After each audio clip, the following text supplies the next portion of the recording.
Bien, continuamos entonces la segunda parte. Una vez que ingresaron los linfocitos y los monocitos, como vemos acá, miren, ya ingresaron los monocitos y los linfocitos, recuerden,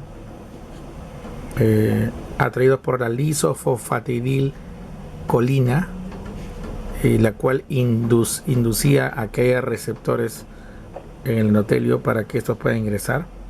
Me sucede algo muy interesante. Ya, este es un monocito, este es un linfocito. Estos dos personajes, los monocitos y los linfocitos, establecen su residencia. Ya se quedan acá como residentes ya. Células residentes en la túnica íntima. Ojo, estamos en la íntima todavía. No pasamos a la capa muscular íntima. ¿Qué hacen estos señores? ¿Qué creen ustedes que hacen? Algo muy interesante. Estos empiezan a liberar las citoquinas, o llamadas también citocinas, y las citocinas son un lenguaje químico que usan estos glóbulos blancos, ¿ya? Y saben que lo que van a hacer es algo muy interesante. Esas citocinas van a estimular a estas células endoteliales para que sigan expresando más receptores BCAM1 y receptores ICAM1. Miren, ¿qué tal? O sea, estas células endoteliales van a expresar más receptores. ¿Cómo se llaman, muchachos? Esos receptores acá, no olvidar, se llaman receptores ICAM1 y receptores BCAM1. ¿Qué significa, profesor, receptores ICAM1? Significa molécula de adhesión intercelular, molécula de adhesión nuevamente acá, molécula de adhesión intercelular tipo 1. ¿Y qué significa BCAM1? Molécula de adhesión de la célula vascular 1. Eso significa. Entonces, miren, interesante, por eso que una cosa que admiro mucho de estos glóbulos blancos es que siempre trabajan ellos en cooperación, se ayudan entre ellos. O sea, entra uno y se jala los demás. O sea, estos glóbulos blancos, monocito y linfocito, fabrican entonces interleucinas. ¿Qué tipo de interleucinas? Te voy a preguntar. ¿Qué tipo de interleucinas? Interleucina 1 y otra citocina llamada el factor de necrosis tumoral alfa, simbolizado como TNF alfa. ¿Qué son estas? A ver, para aquellos que todavía no llevan inmunología, son mensajeros químicos, ¿ya?, que usan los glóbulos blancos llamados citoquinas o citocinas. Entonces, ¿cuál es el mensaje acá? El mensaje es que los glóbulos blancos no quieren entrar solos, sino llaman a sus demás amigos, llaman a más glóbulos blancos. Y para que puedan entrar los demás en mancha, que van a entrar luego en grupo cantidad, necesitan receptores, ¿no es así?, en el endotelio. Entonces, y eso es lo que hacen, ¿no? Aumentan o sea, fabrican citocinas, que las cuales van a aumentar la expresión por parte de las células endoteliales de estos receptores ICAM1, BCAM1, para que entren más y se reclutan más. Imagínense, se llena la túnica íntima, se llena de monocitos y linfocitos, se llena, ¿no? ¿Qué pasa a continuación? Estos, sobre todo los monocitos, recuerden, en el tejido conectivo se transforman ya, acá tenemos, en macrófagos. Ya, se transforman en macrófagos. Y estos macrófagos son los que empiezan a fagocitar estas partículas chiquitas que ven acá, LDL, oxidadas, obviamente, oxidadas con componentes oxidados. Entonces, estos macrófagos empiezan a fagocitar esas LDL. Esas LDL aparecen prolongaciones, pseudópodos, lamelipodios y toda la histología del macrófago. Entonces empiezan a fagocitar, se repletan ellos en su citoplasma de LDL cargados de full lípidos con colesterol, triglicéridos, y se transforman en lo que se llama una célula muy patognomónica de estos casos, la famosa célula espumosa, ¿no? Esas son las células espumosas. ¿Qué son las células espumosas? Son macrófagos repletos en su citoplasma de gránulos de VLDL con triglicéridos y colesterol. Entonces, así se forma la célula espumosa en la túnica íntima. Ahora, pero como lo vemos un poquito ya, digamos, lejos se ve así. Túnica íntima, túnica media. Miren, este signo se observa en la túnica íntima de la pared. No olvidemos que esta es la luz, ¿ya? Es de la luz. Entonces, estas son las células espumosas y a lo largo, de lejos, en un corte histológico se ve como unas pequeñas líneas que se llaman estrías grasas. Entonces, ¿qué se han formado, muchachos? En ese momento se han formado las estrías grasas, que es el primer, digamos, el primer paso en la formación del ateroma. La formación de estrías grasas que tú observas no son muy elevadas. Estrías grasas no son muy elevadas. Con el transcurrir del tiempo, estos macrófagos empiezan a morir por apoptosis. Entonces, dentro de estas estrías grasas se originan pequeños núcleos necróticos. Empiezan a morir por diferentes mecanismos, sobre todo por apoptosis. Entonces, prácticamente los macrófagos no logran solucionar el problema, porque inclusive se dice que muchos gránulos de VLDL se liberan al exterior y están en la matriz extracelular. Los macrófagos entonces no pueden solucionar el problema.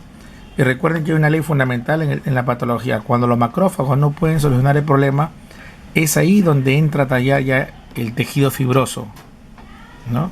Y envuelve aquel conglomerado que no pudo ser eliminado por el macrófago. Y eso sucede acá. Por ejemplo, si una persona se le incrusta una bala y no sale, esa bala luego es envuelta por tejido fibroso, ya que los macrófagos no pueden fagocitar una bala, ¿no? O un metal, o un vidrio.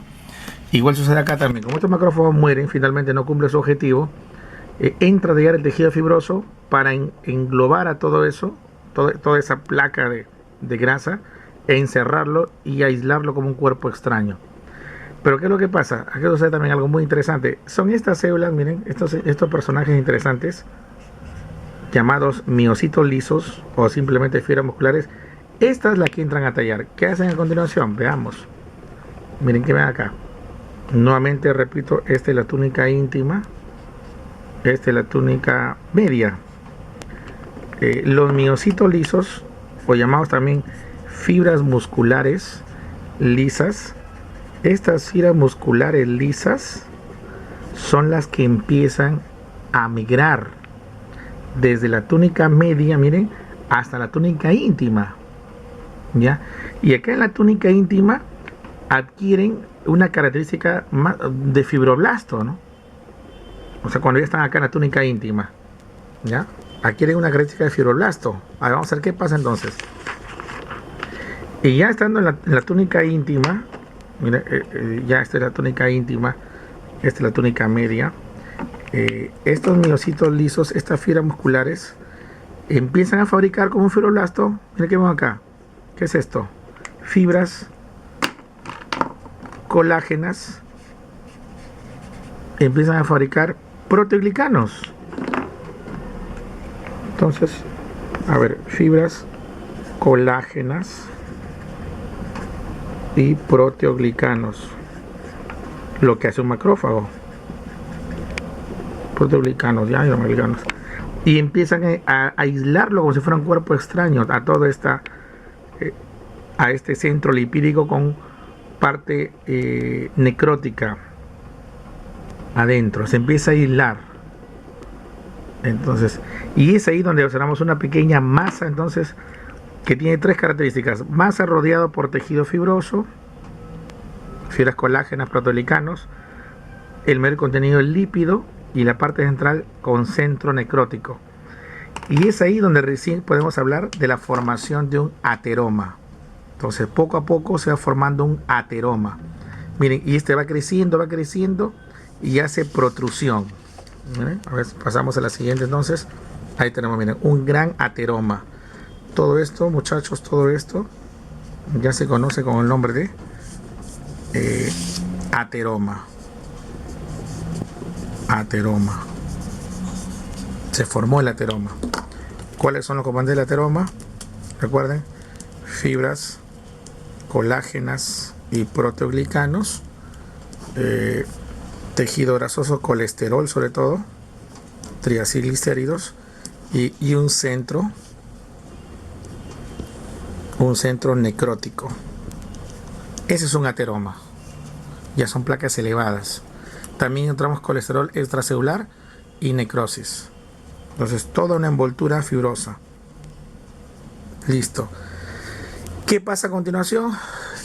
La necrosis sigue avanzando, esta necrosis sigue avanzando. Tanto sigue avanzando esta necrosis que finalmente llega hasta el endotelio. ¿Y qué va a ocurrir? Veamos. ¿Qué pasa acá? Oh, se rompió el endotelio, se rompió. Entonces, prácticamente no. Nuevamente esta es túnica íntima, esta es túnica media. El endotelio se rompió. Y es ahí cuando se rompe el endotelio, debe ser un principio básico, donde entran a tallar las plaquetas. Cuando hay una solución de continuidad, se llama esto en patología, entran a tallar las plaquetas. Y las plaquetas, ¿qué es lo que hacen? Las plaquetas estaban por ahí deambulando. Miren, junto con los glóbulos rojos. Las plaquetas estaban por ahí deambulando.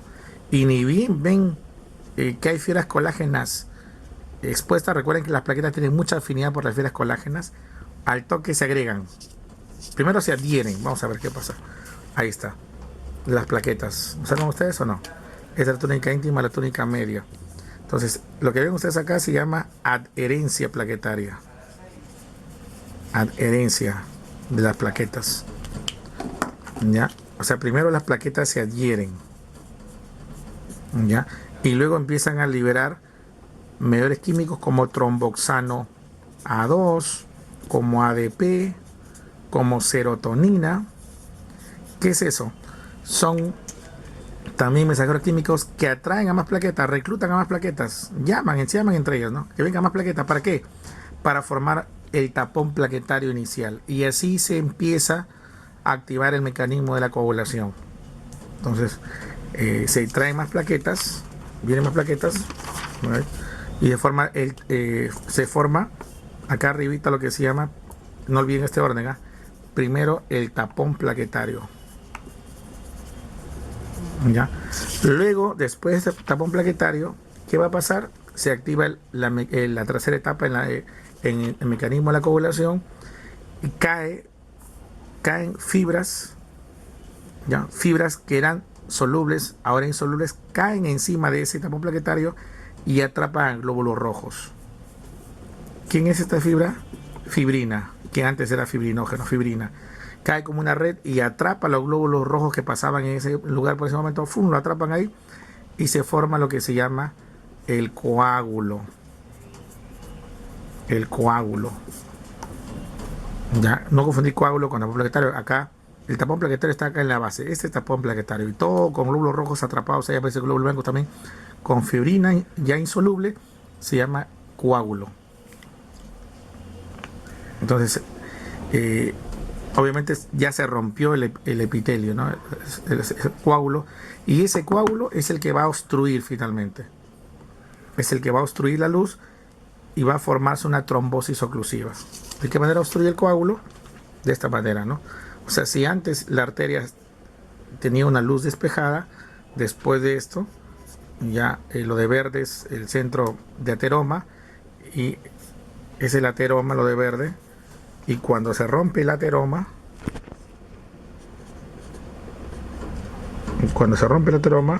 ya ahí se forma el coágulo.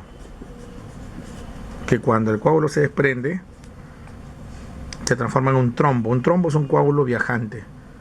Entonces, y esto se conoce como trombosis oclusiva. Entonces, imagínense, esto ocurre en la arteria coronaria, se desencadena un infarto al miocardio. Esto ocurre en una arteria del cerebro, se desencadena pues una isquemia cerebral. Y así es como se forma, muchachos, entonces la trombosis oclusiva, como les expliqué. En resumen, entonces, hay tres evidencias que se observan en esta patología. Primero, las estrías grasas, que son simplemente macrófagos ya llenos de LDL, colesterol, repletos en la túnica íntima, ¿ya? Luego se forma el ateroma, cuando ya se rodea por fibras colágenas proteoglicanos, debido a la síntesis o la migración por las células musculares de la túnica media, y finalmente se forma el trombo, que es lo que origina isquemia. Esto origina isquemia, que es disminución y irrigación del tejido, ya con los síntomas característicos dependiendo de la zona. Bien, muchachos, eso es todo.